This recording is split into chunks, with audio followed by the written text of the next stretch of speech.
Sun Business, les dirigeants et les entrepreneurs du territoire ont la parole. Clément Lessort. Bienvenue dans ce nouveau numéro de Sun Business. Aujourd'hui, on part découvrir une entreprise basée à Couëron. Oui, mardi 10 mai, je le disais il y a quelques instants, je vous emmène à Couëron pour partir à la découverte de Delta Meca. Mireille Bréhéret et Christian Caillé, ils sont les associés et dirigeants de cette entreprise. Ils sont mes invités ce matin pour ce nouveau numéro de Sun Business. Ça se passe à Couëron, comme je disais, et tout ça commence en 2008 dans un tout petit hangar à Vigneux de Bretagne. Vous nous racontez, je voudrais qu'on ouvre quelques secondes cet album de photos ensemble. Peut-être Mireille, pour commencer, nous raconter cette histoire qui commence en 2008. Alors en effet, on a commencé notre activité en 2008 sur Vigneux de Bretagne, dans un hangar. En 2009, on était un peu à l'étroit, on a déménagé dans un nouveau bâtiment sur Couëron. En 2011, c'était un peu trop petit, on a fait un agrandissement. Et nous avons également construit un nouveau bâtiment cette année. On a déménagé au mois d'août dans un local qui fait maintenant 2000 m², qui est beaucoup plus confortable et beaucoup plus fonctionnel par rapport à notre activité. Vous êtes les deux associés. Peut-être nous raconter cette histoire de votre rencontre entrepreneuriale. Vous veniez d'où ? Quelle est votre légitimité là, pour lancer cette aventure entrepreneuriale en 2008 ? Christian ? Eh bien, on est avant tout des collègues. On se connaît depuis 20 ans avec Mireille. On avait une expérience dans une histoire précédente, une autre vie, dans ce secteur de l'usinage, il faut le préciser, la sous-traitance mécanique, le tournage, le fraisage. Et en 2008, effectivement, on a décidé de voler de nos propres ailes. Et 2 ou 3 collègues ont demandé de nous rejoindre pour cette aventure. Créer une entreprise de mécanique en 2008, vous avez trouvé des investisseurs qui vous ont fait confiance en plein milieu de la tempête. Mireille. Alors en fait, la création s'est faite au mois de juin. La crise a commencé au mois d'octobre, donc on a démarré juste avant la crise. Par contre, on l'a eu de plein fouet, mais étant donné qu'on était vraiment sur une dynamique de développement, la crise, on vit avec depuis le début et ça ne nous gêne pas dans notre progression. Aujourd'hui, l'entreprise fonctionne très bien. C'est une quarantaine de salariés. Est-ce que vous avez besoin de recruter encore aujourd'hui ? Eh bien, effectivement, Christian Caillé. 40 salariés avec un grand nombre d'apprentis, d'handicapés. On est très représentatif de la population française. Aujourd'hui, notre seul problème qu'on a depuis la création, effectivement, c'était le recrutement. Un casse-tête, un véritable casse-tête. Donc, on est amené forcément à recruter, trouver des compétences en dehors de nos frontières. Car chez nous, c'est une carence, une pénurie. Il n'y a plus de formation. On ferme les centres scolaires. Et on n'a pas réorganisé un petit peu l'orientation par rapport aux différents niveaux et par rapport aux besoins de toutes ces technologies qui, depuis 20 ans, ont connu une très grande évolution. Ce sont des métiers tout à fait nobles qui nécessitent des compétences intéressantes, mais aussi intellectuelles. Les commandes numériques, on est à l'ère de la numérique également dans ces métiers traditionnels que peuvent être l'usinage. Bon, à une époque et à un moment où on parle évidemment emploi, Mireille, pourquoi est-ce qu'on a du mal à recruter ? D'abord, sur quel profil vous recherchez, de quel profil vous avez besoin aujourd'hui, et pourquoi, très clairement, les jeunes n'ont plus envie de travailler dans ces métiers-là ? Alors actuellement, nous recherchons des tourneurs commandes numériques et des fraiseurs commandes numériques. Effectivement, comme expliquait Christian, c'est le cauchemar depuis la création, les recrutements. C'est des métiers très traditionnels dans leurs origines. Et c'est des métiers qui ont été délaissés par les jeunes, qui sont méconnus malheureusement. C'est des métiers manuels, mais également il y a une grosse partie de commandes numériques maintenant qui fait que ça s'est encore intellectualisé.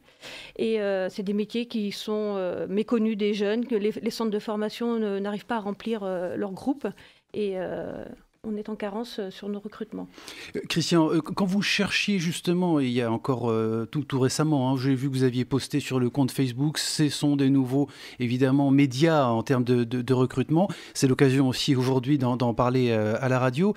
Vous mettez dans votre annonce tourneur et fraiseur commande numérique, poste évolutif, salaire motivant. Qu'est-ce que ça veut dire très concrètement, salaire motivant aujourd'hui ? Combien est-ce qu'on gagne, pour être très concret, combien est-ce qu'on gagne aujourd'hui en tant que tourneur fraiseur chez vous ? Chez nous, les salaires bruts, disons, on va parler en net, parce que dans ce milieu-là, on parle en net, c'est autour de 2 000 € minimum. On va vers les 2 000 € en fonction de l'âge et de l'expérience. Et il y a un fait, effectivement, qui va peut-être nous amener sur le sujet suivant, c'est la SCOP.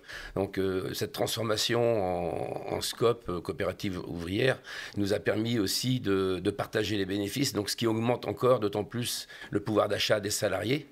Mais ça, je pense qu'on y reviendra. Bien sûr. Alors, ce qu'on est en train de se dire là, c'est que vous proposez aujourd'hui sur le marché du travail un CDI à 2 000 € net par mois sur un métier qualifiant et que vous avez du mal à trouver. Tout à fait. Et que vous êtes obligé d'aller recruter à l'étranger.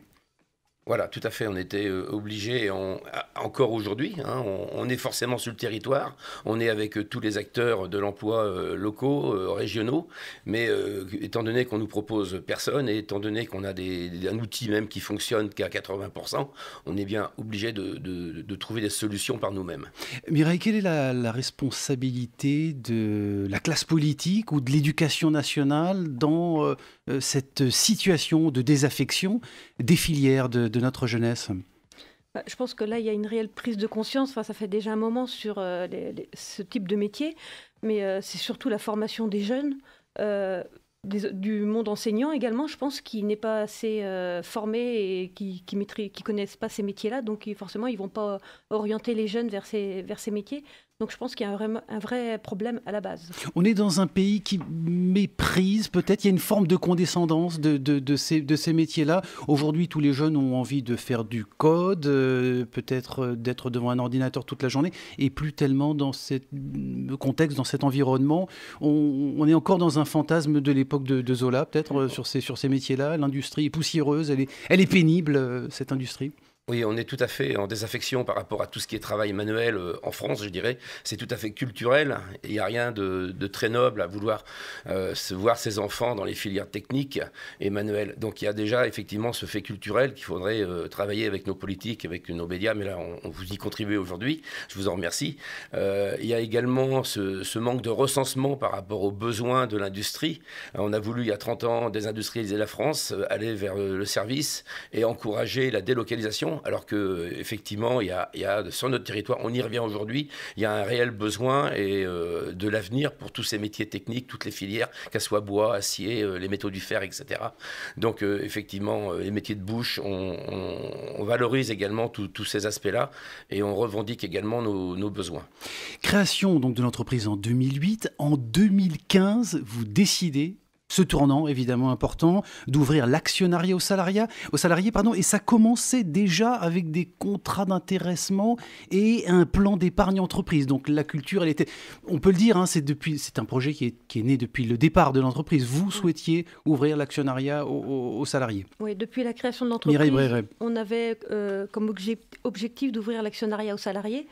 En 2009, dès 2009, on a mis en place un contrat d'intéressement. En 2010, un plan d'épargne entreprise. Et puis maintenant qu'on est en SCOP, on a un accord de participation. Donc ce sont des outils financiers qui aident les salariés à épargner pour pouvoir monter au capital. Alors pour les entrepreneurs qui nous écoutent, les dirigeants de PME, d'ETI qui souhaitent passer sur ce modèle-là, on parle de SCOP, d'amorçage. Donc ça se fait en douceur, vous allez nous l'expliquer. Vous avez été accompagné par des dispositifs et notamment l'Union régionale des SCOP. Oui, l'Union régionale des SCOP nous a accompagnés sur la mise en œuvre du projet parce que c'était quand même assez complexe et il fallait également accompagner le changement de posture des salariés. Il a fallu mettre en place des formations pour faire monter en compétence un petit peu l'ensemble de l'équipe sur la gestion d'entreprise, la gouvernance et puis nos projets. Et la question, c'était l'accompagnement de l'Union régionale des SCOP sur la partie, on va dire, technique sur cette mutation. Vous parliez des collaborateurs, Christian, peut-être. Est-ce qu'il y a on peut se le dire entre nous, des résistances au départ de la part des collaborateurs qui sont issus évidemment d'une culture du salariat et qui peuvent émettre quand même quelques résistances au changement? 96% de nos salariés sont actionnaires. Et effectivement, nous, on a commencé à travailler sur la gouvernance, l'émancipation des femmes et des hommes de ces métiers-là, parce qu'effectivement, ils ne sont pas du tout préparés culturellement à être actionnaires de l'entreprise, même pour certaines régions locales, ce qui est surprenant. Je pense à la Brière, je pense à des coins comme la Chabossière, où on est culturellement très, très métallo ou très prolétaire, ça n'a rien de péjoratif. Là, il y a des gens qui étaient tout à fait au pied du mur, se sont sentis un peu même gênés par rapport à l'entourage. Devenir actionnaire, est-ce que c'était un désaveu par rapport à la culture familiale? Donc on a, pendant 1 an, en fait, on a travaillé pour démystifier tout ça et de manière à redonner confiance aux gens. Et ce type de montage, pour nous, est une alternative, peut-être pas pour toutes les entreprises, mais pour beaucoup d'entreprises, l'artisanat, les PME, de manière à créer une alternative par rapport à un système qui ne propose rien de nouveau, quoi. Est-ce que dans un premier temps, c'est la réussite de votre modèle économique qui a été le premier argument pour instaurer de la confiance, justement? C'est sûr que Ils ont regardé les chiffres, hein, ils ont vu que c'était solide, ils étaient prêts donc à investir et à devenir actionnaires de votre projet. Oui, tout à fait. On avait déjà une grande transparence sur la gestion de l'entreprise. On présente le bilan tous les ans aux salariés depuis la création. Donc là, on va un petit peu plus loin parce qu'il a fallu qu'ils s'investissent, qu'ils s'impliquent. Mais il y avait déjà une grande ouverture et il a fallu, oui, en effet, les rassurer. Et il a fallu monter un prévisionnel avec nos experts comptables, juridiques qui nous ont aidés à monter tout ce dossier-là. Investissement de départ, c'est quoi? 5 000 € par associé? On met 5 000 € sur la table pour devenir associé? Chez nous, c'est 5 000 € pour pouvoir devenir actionnaire. Il y a une autre raison, c'est que les régions Pays de la Loire, par le biais de l'URSSCOP, favorise cette transformation. Et à concurrence de 5 000 €, la région offre 5 000 € par salarié. Donc, effectivement. On voit les bienfaits en termes de productivité, de responsabilité des collaborateurs, évidemment, qui deviennent des entrepreneurs au sein de l'organisation.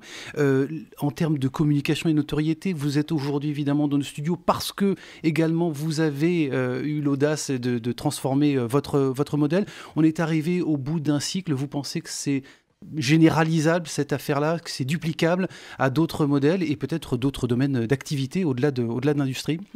Oui, en fait, Christian Caillé. Pour nous, aujourd'hui, c'est une véritable implication politique que nous menons, parce qu'effectivement, on pense que c'est pour nos enfants, nos petits-enfants, ça peut être une voie pas de salut, mais une alternative à ce que peut proposer, comme je disais précédemment, notre société. Effectivement, on vulgarise cette action pour les artisans, les petites entreprises, les chefs d'entreprise qui n'ont pas pensé à leur succession. La transmission fait partie également de la vie d'une vie qu'on a chacun dans son parcours professionnel. Donc effectivement, on est aussi dans cette phase-là, en ce qui me concerne en tout cas. Ça veut dire quoi, Mireille, privilégier la hiérarchie de compétences plutôt que la hiérarchie d'autorité? La hiérarchie de compétences, c'est-à-dire que c'est vraiment les personnes en fonction de leur charisme et puis de leur engagement au sein de l'entreprise qui vont prendre des engagements et qui vont les assurer. Vous allez quitter vos fonctions, vous allez remettre, là ça se fait évidemment progressivement sur 7 ans, quand est-ce que vous allez partir? Eh bien, il est prévu, c'est un contrat, il y a une charte qui a été signée, moi je partirai aujourd'hui dans 5 ans.